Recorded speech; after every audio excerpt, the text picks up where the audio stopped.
we all understood that we're headed towards a watershed election.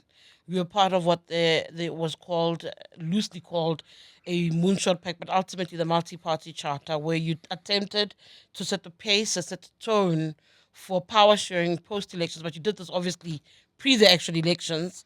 Um, what were the lessons there? Do you regret going in that particular route? Do you think you were even punished for putting yourself in that space? Yeah, we suffered as a result of our involvement in the multi-party charter because really what the DA did is they used it to decampaign their own partners. And they went to voters from Action SA and the Freedom Front Plus, for example, and said, well, don't buy retail when you can just buy wholesale.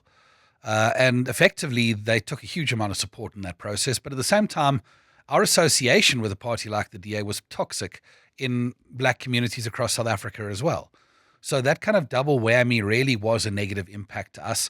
I think from our point of view, we look at the decision to say it was the right thing to try and create a platform that was going to provide an alternative, but it was the wrong thing to consider that a party like the DA can genuinely be trusted when actually we said it at the time, the multi-party charter was a stalking horse for a relationship with the ANC. And hey, presto, here we are in September 2024. And I think that view has been vindicated.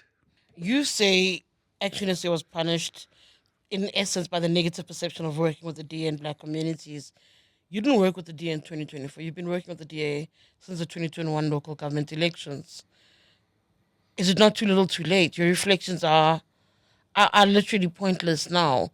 Should this not have been something you were looking at from the very beginning of that relationship and constantly reviewing, even if it's a month to month basis, Yeah. to figure out whether or not this is damaging your party? Truthfully, we should have picked it up a lot sooner. There's no question about that in our point of view, and it's part of our internal discussions. It's not about excuses, but I mean, in real terms, we don't have the resources where we can run continuous tracking polls and market research in the way that established parties who at the time had access to parliamentary funding in ways that we didn't at the time. So you do have to fly on intuition, and you do have to fly blind a little bit in those regards. But Tshidi, sometimes when you're looking at a situation about doing what's right for our country, you also need to take the leap of faith. And we believed correctly so at the time, based on the information available to us, that working to build the alternative to the status quo was the right option. And we had to do so knowing that political parties that were planning to renege on that will get their comeuppance in the future. Action is not part of the GNU, the Government of National Unity. Was that a mistake? No. And I maintain this to this day. I firstly don't call it a GNU. I'm like Helen Ziller. I call it a DA-ANC Grand Coalition.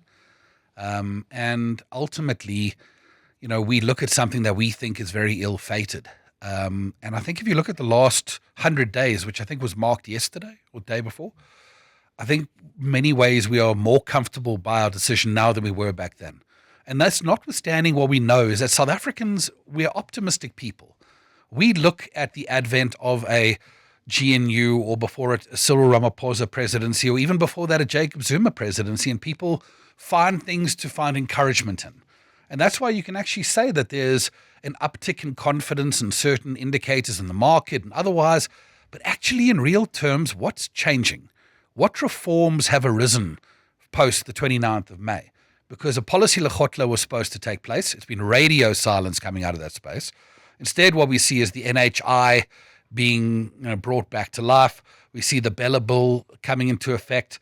We see the secrecy bill, someone blowing the dust off that and starting to bring that back. We see the largest cabinet in the history of South African politics. We see the premeditated defense of Phala Phala emerging as coalition negotiations. And I'm going to venture a perspective here that at the end of this term of office, what we're actually going to see is a multi-party delivery of the same ANC failed politics that was voted out in 2024.